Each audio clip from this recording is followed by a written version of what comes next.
On vient de passer devant les jonquilles et puis Flo était en train de me raconter quelque chose et je me suis dit que ça pourrait être intéressant de le partager avec vous. Est-ce que tu veux bien me redire ce que tu viens de m'expliquer? Alors les plantes à fleurs, à bulbes, comme les jonquilles, les narcisses et plein d'autres, ça pousse souvent en sous-bois. Et en fait, ça fleurit très très tôt au printemps parce que ça fait leurs feuilles et ça fleurit avant que les arbres de la forêt n'aient fait eux-mêmes leurs feuilles. Donc en fait, ça pousse à un moment où il y a encore du soleil dans le sous-bois. Et puis après, ça met toute leur énergie en réserve dans les bulbes jusqu'au printemps suivant. Et en été, souvent, il reste des feuilles, mais elles font presque plus de la photosynthèse vu qu'il y a trop d'ombre dans le bois. Et par contre, ça a un gros avantage pour les arbres fruitiers, c'est qu'en général, les arbres fruitiers, au printemps, ils fleurissent avant de faire leurs feuilles. Donc en fait, ils fleurissent à une période où leurs feuilles ne font pas de photosynthèse, vu qu'ils n'en ont pas. Par contre, la floraison, ça leur demande beaucoup d'énergie.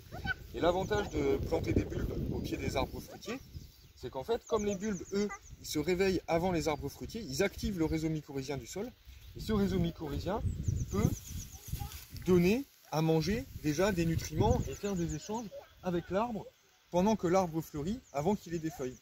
Donc c'est un gros avantage pour les arbres fruitiers d'avoir des bulbes à leurs pieds pour pouvoir activer ce réseau mycorhizien et avoir un surplus d'énergie pendant leur floraison.